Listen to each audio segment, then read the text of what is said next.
Hello friends, welcome to Pebbles. நான் உங்கள் கோபி சுதா. நம்ம இன்னைக்கு செய்ய போகிறது நவராத்திரி 5ஆம் நாள். அதாவது தீய செயல்களை கைவிடச் செய்வாள் ஸ்ரீ பவானி. இன்னைக்கு நம்ம நிவேதனமா செய்ய போகிறது என்னன்னா பால் கொழுக்கட்டை கடலை பருப்பு சுண்டல். இப்போ எப்படி செய்யறதுன்னு பார்க்கலாம். நம்ம ஒரு கடாயில தண்ணி ஊத்திக்கலாம். அதாவது 1 கப் தண்ணி ஊத்திக்கலாம். இது கூட கொஞ்சமா உப்பு சேர்த்துக்கலாம். இது நல்லா கரைஞ்சதுக்கு அப்புறம் நம்ம அரிசி மாவை நல்லா மிக்ஸ் பண்ணனும். இப்போ தண்ணி கொதிக்க ஆரம்பிச்சிருச்சு. அப்படி நல்லா மிக்ஸ் பண்ணிக்கோங்க. நம்ம தண்ணி பத்தலனா இன்னும் கொஞ்சம் ஆட் பண்ணிக்கலாம். அவ்வளவுதான். கேஸ் ஆஃப் பண்ணியாச்சு. இதுவே பாத்தீங்கன்னா 2 கப் அளவுக்கு மாவு மாதிரி நிறைய வரும். இப்போ நம்ம தண்ணி கொஞ்சமா தெளிச்சு விட்டாலே போதும்.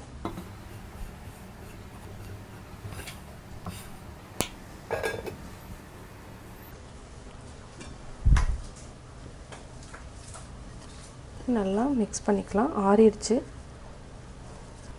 மாவு பார்த்தீங்கன்னா சப்பாத்தி மாவு பதத்துக்கு இருக்கணும். இதை நம்ம சின்ன சின்ன உருண்டைகளாக உருட்டிக்கலாம். எவ்வளோ சின்னது உருட்டுறோமோ உருட்டிக்கலாம். கையில் வந்து இந்த மாதிரி ஏதாவது ஒரு பவுலில் வச்சுக்கோங்க. ஈஸியாக இருக்கும், அதாவது ஒட்டாமல் வர்றதுக்கு.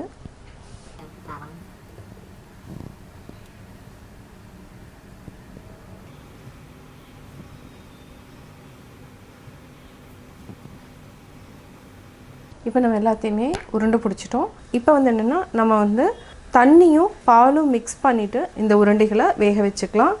இன்னொன்று என்னென்னா இதில் வந்து ஒரு 4 உருண்டைகளை மட்டும் எடுத்துக்கோங்க.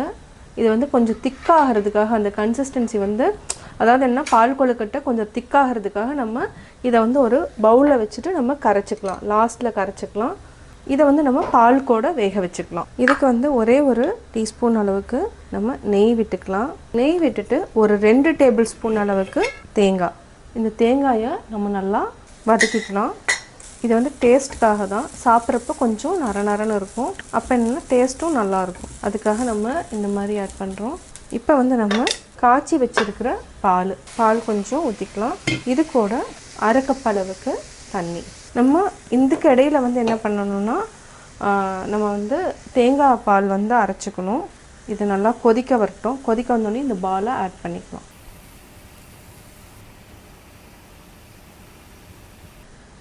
இது வந்து ஒரு 7லிருந்து 8 நிமிஷம் வரைக்கும் நல்லா வேகணும். நம்ம தேங்காய் வந்து தண்ணி வந்து ஒரு 1/2 டம்ளர் ஊற்றி வச்சுருக்கேன். நம்ம வந்து திக்காக வந்து தேங்காய் பால் எடுத்துக்கலாம். இப்போ நம்ம சிம்மில் வச்சுட்டு மூடி வச்சுக்கலாம். இடையில நல்லா அப்படி கிளறி விட்டுக்கோங்க. அதாவது என்னன்னா நல்லா வேகணும்.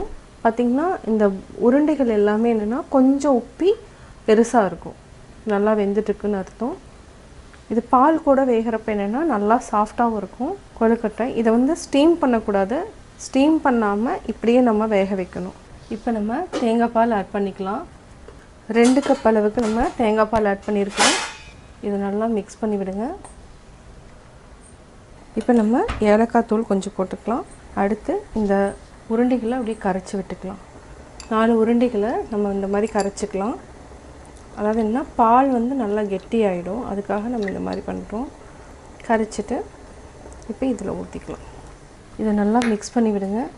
இப்போ நம்ம வெல்லத்தை வந்து வடித்து வச்சுருக்குறோம். வெல்லம் இப்போ ஆட் பண்ணிக்கலாம். நல்லா மிக்ஸ் பண்ணி விடுங்க.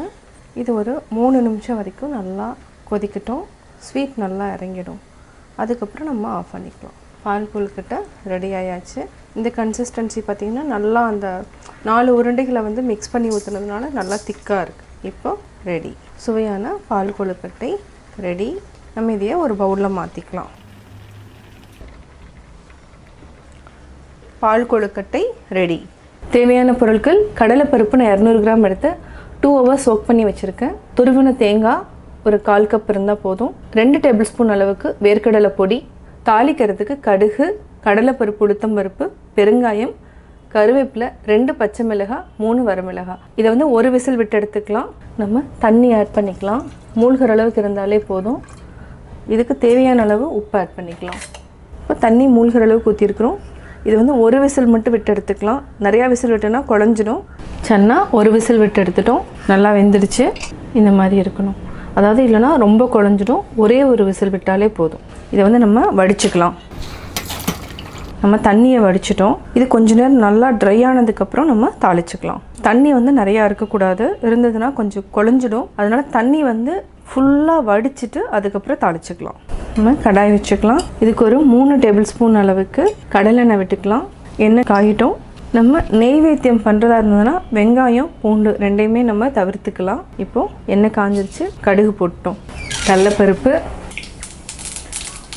கடலைப்பருப்பு நல்லா பொன்னிறம் ஆயிடுச்சு. இப்போது பச்சை மிளகாய், வரமிளகாய், கருவேப்பிலை.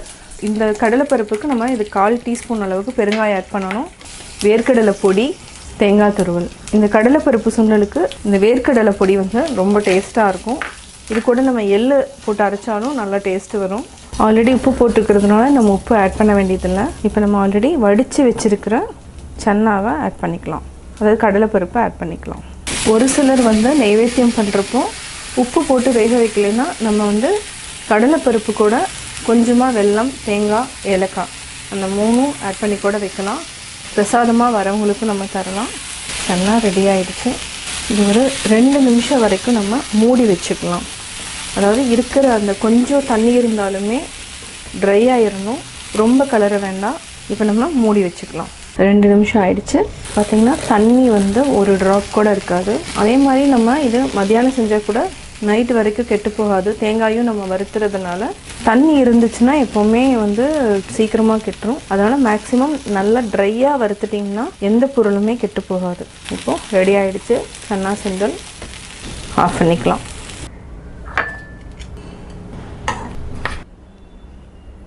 சுவையான கடலைப்பருப்பு சுண்டல் ரெடி. கடலைப்பருப்பு சுண்டல் பால் கொழுக்கட்டை எப்படி செஞ்சுங்கிறத பார்த்தீங்க. நீங்களும் வீட்டில் ட்ரை பண்ணி பார்த்துட்டு உங்களுடைய கமெண்ட்ஸ் எனக்கு சொல்லுங்கள். பிடிச்சிருந்தா லைக் பண்ணுங்கள், மறக்காமல் சப்ஸ்கிரைப் பண்ணுங்கள். என்னோடய குக்கிங் வீடியோ முடிஞ்சதுக்கப்புறம் பார்த்தீங்கன்னா ஒரு திருக்குறள் வந்து நீங்கள் பார்க்கலாம். உங்கள் குழந்தைகளுக்கு நீங்கள் சொல்லித்தரலாம். அற்றார் அழிப்பசி தீர்த்தல் அஃதொருவன் பெற்றான் பொருள் வைப்புழி. எதுவுமே இல்லாத ஏழையரின் கொடிய பசிநோயை போக்க வேண்டும். அதுதான் பொருளை உடையவன் அப்பொருளை தனக்கு பிற்காலத்தில் உதவுமாறு சேமித்து வைக்கும் இடமாகும்.